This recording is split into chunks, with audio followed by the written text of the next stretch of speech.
Hello student, आज आम पढ़ा राजनीति विज्ञान चतुर्थ अध्याय मानविक अधिकार विषय रे। जुक्तराष्ट्र अमेरिकार विश्व वाणिज्य केन्द्र 2001 मसीहा सेप्टेम्बर 11 दिन आतंकवादी द्वारा ध्वंस होता और 2008 मसीहा नवेम्बर 26 तारिख दिन भारतर बम्बे नगरीर ताज होटेल अवस्थापित निरीह नागरिक मानक आतंकवादी मानक द्वारा आखिबुझा गुली चालना होता। मानविक अधिकार उल्लंघन बोली यहाकू आमे कही थां। तेबे मानविक अधिकार कौन एबे जानिबा। जाति धर्म वर्ण सरकारंकर प्रकार भेद बा निर्विशेष रे गोटे मनीष धरापृष्ठ जन्म नेबा समय ठारू आनंद रे मनीष बोली बंचिया पाई तार अधिकार को आमे मानविक अधिकार कही थां। विंश शताब्दी रे यह सार्वजनीन मान्यता लाभ करिअछि। गोटे गणतांत्रिक राष्ट्र रे नागरिक माने अधिक बा अधिकार उपभोग करुता समय रे एक स्वेच्छाचारी किंबा एकछत्रवादी राष्ट्र रे जनसाधारण अपेक्षाकृत कम अधिकार उपभोग करिथांती। गणतंत्र हेउ किंबा एकछत्रवादी राष्ट्र हेउ मनीष माने मनीष परि आनंद रे जीवन यापन करिवार अधिकार रही अछि। समाज रे बास करुता व्यक्ति मानकर शोषण को यह विरोध करे। तमे जानिछ कि 1215 मसीहा बिलातर मागना कार्टा, 1776 मसीहा अमेरिका स्वाधीनता घोषणानामा और 1798 फ्रांस मानविक अधिकार घोषणा मानविक अधिकार रूपे ग्रहण करा जायछि। तापर आमे जानिबा मानविक अधिकार घोषणा गुड़िक। मिलित जातिसंघर सनद जहाँकि 1945 मसीह ग्रहण करा जायथिला एवं 24 अक्टोबर 1945 मसीह यह कार्यकारी है।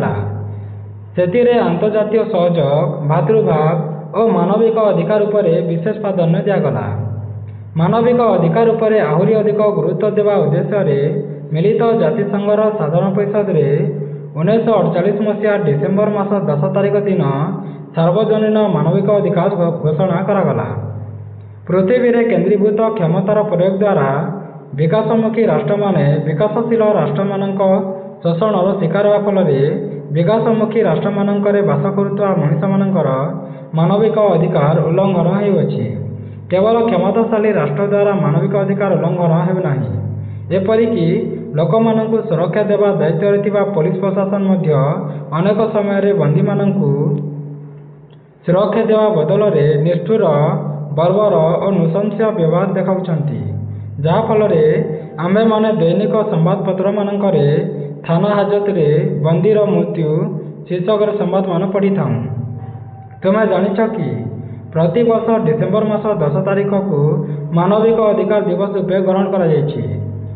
1993 मसीह जातीय मानवाधिकार आयोग एवं 2003 मसीह आम राज्य रे मानवाधिकार आयोग कार्य करुअछि। सेहीपरि अंतर्जातीय आतंकवाद मानविक अधिकार प्रति एक आह्वान भाव देखा देछि, जार शिकार निरीह जनसाधारण हेउछंती। सांप्रतिक समाज रे महिला शिशु और पछुआ वर्ग मानकर मानविक अधिकार उल्लंघन होइछि बोली मत प्रकाश करा जाए।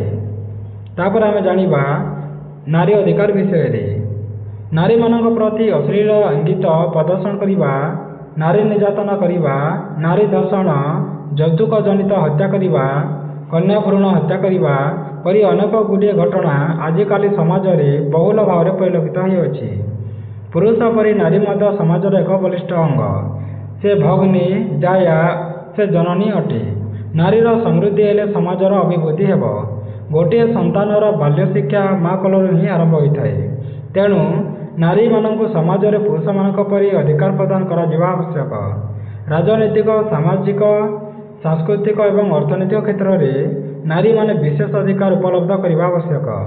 हिंदू शास्त्र अनुसार उभय पुरुष एवं नारी देवता एकत्र पूज्य पाती, यथा शिव पार्वती, राम सीता, कृष्ण राधा, नारायण लक्ष्मी इत्यादि। नारी माने पुरुष मान ठारू कौनसी गुण में कम नुहति बोली कहिसंती।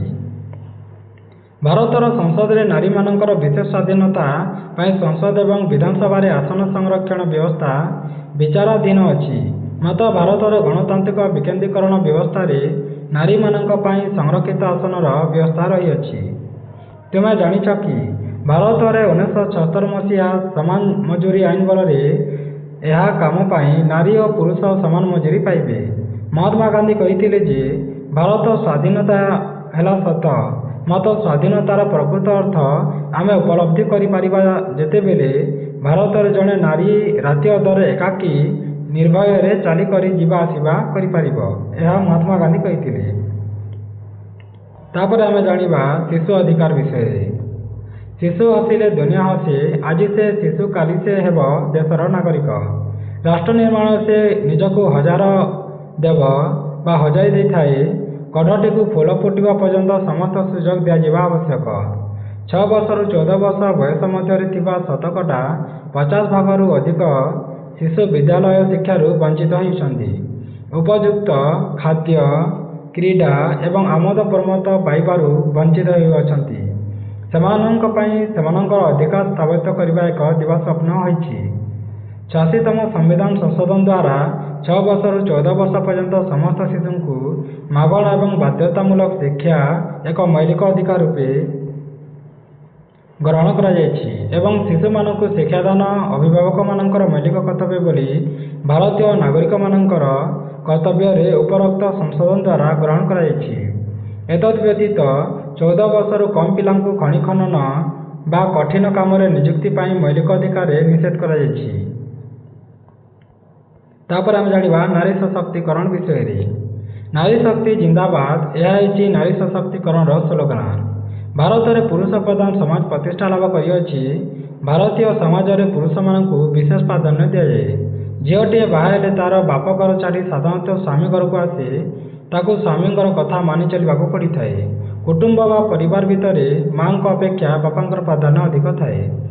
ବ୍ରିଟିଶ ସାମ୍ରାଜ୍ୟ ସମୟରେ ଭାରତରେ ସ୍ୱାଧୀନତା ସଂଗ୍ରାମରେ ଝାନ୍ସୀ କି ରାଣୀ ଲକ୍ଷ୍ମୀବାଈ ପ୍ରଭୃତି ବିଶେଷ ଭୂମିକା ଗ୍ରହଣ କରିଥିଲେ।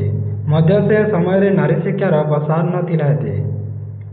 ପ୍ରତିବର୍ଷ ମାର୍ଚ୍ଚ 8 ତାରିଖରୁ ଅନ୍ତର୍ଜାତୀୟ ମହିଳା ଦିବସ ଏବଂ ମେ ମାସ 2ୟ ରବିବାରକୁ ମାତୃ ଦିବସ ରୂପେ ପାଳନ କରାଯାଏ। ବାଲ୍ୟ ବିବାହ, ସତୀଦାହ ପ୍ରଥା ଆଦି ଅନ୍ଧବିଶ୍ୱାସ ସମାଜକୁ କଲୁଷିତ କରିବା ସହିତ ନାରୀମାନଙ୍କର ସ୍ୱାଧୀନତାକୁ ସଙ୍କୁଚିତ କରିଥିଲା। ରାଜା ରାମ ମନୋହର ରାୟ, ଈଶ୍ୱର ଚନ୍ଦ୍ର ବିଦ୍ୟାସାଗର, ଜ୍ୟୋତିବା ଫୁଲେ, ସ୍ୱାମୀ ବିବେକାନନ୍ଦ, ଦୟାନନ୍ଦ ସରସ୍ୱତୀ, ମହାତ୍ମା ଗାନ୍ଧୀ ପ୍ରଭୃତି ସମାଜକୁ କୁସଂସ୍କାର ଦୂର କରିବା ସହିତ ନାରୀମାନଙ୍କୁ ପୁରୁଷମାନଙ୍କ ସହିତ ସମକକ୍ଷ କରିବା ପାଇଁ ଚେଷ୍ଟା କରିଥିଲେ।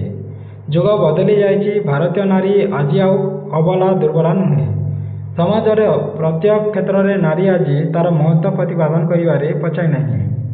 ଯେମିତି ରାଜନୀତି, ଶିକ୍ଷା, ବିଚାର ବ୍ୟବସ୍ଥା, ବିଜ୍ଞାନ ପ୍ରଭୃତିରେ ନାରୀ ଆଜି ଆଗୁଆ ଓ ସସମ୍ମାନିତ ହେଉଅଛି। ଯେକୌଣସି ପରୀକ୍ଷାର ଫଳାଫଳ ପ୍ରକାଶନ ସମୟରେ ସମ୍ବାଦପତ୍ରମାନଙ୍କରେ ବିଶେଷ ଭାବରେ ନାରୀ ବା ବାଳିକାମାନଙ୍କର ଫଟୋ ଦେଖିବାକୁ ମିଳୁଅଛି। ଶ୍ରୀମତୀ ଇନ୍ଦିରା ଗାନ୍ଧୀ, ଶ୍ରୀମତୀ ପ୍ରତିଭା ଦେବୀ ସିଂ ପାଟିଲ, ଶ୍ରୀମତୀ ଅନିମା ଦେଶାଇ, ଅରୁନ୍ଧତୀ ରାୟ, ଶ୍ରୀମତୀ କିରଣ ଦେବୀ, ବିଜୟଲକ୍ଷ୍ମୀ ପଣ୍ଡିତ, ସରୋଜିନୀ ନାଇଡୁ, ନନ୍ଦିନୀ ଶତପଥୀ, ଶ୍ରୀମା ପି.ଟି. ଓଷା, କଳ୍ପନା ଚାୱଲା, ସୁନିତା ୱିଲିୟମ୍ସ, ସାନିଆ ମିର୍ଜା, ଶକୁନ୍ତଳା ଦେବୀ, ମଦର ଟେରେସା, ମାଲେଶ୍ୱରୀ, ଲତା ମଙ୍ଗେଶକର ପ୍ରଭୃତି ନିଜ ନିଜ କ୍ଷେତ୍ରରେ ଉଲ୍ଲେଖନୀୟ ପାରଦର୍ଶିକତା ଲାଭ କରିଅଛନ୍ତି। ବର୍ତ୍ତମାନ ସରକାରୀ ଓ ବେସରକାରୀ ଅନୁଷ୍ଠାନମାନେ ନାରୀ ସୁରକ୍ଷା ପାଇଁ ଜନନୀ ସୁରକ୍ଷା ଯୋଜନା ପରି ଅନେକ କାର୍ଯ୍ୟକ୍ରମ ହାତକୁ ନେଇଛନ୍ତି। ହିନ୍ଦୁ ସଂସ୍କୃତିରେ ମା'କୁ ବିଶେଷ ଗୁରୁତ୍ୱ ଦିଆଯାଇଥାଏ। ଶାରଦୀୟ ଉତ୍ସବ, ଦଶହରା ଓ ଦୀପାବଳିରେ ଶକ୍ତିମୟୀ ଦୁର୍ଗା ଏବଂ କାଳୀଙ୍କର ଆରାଧନା କରାଯାଇଥାଏ।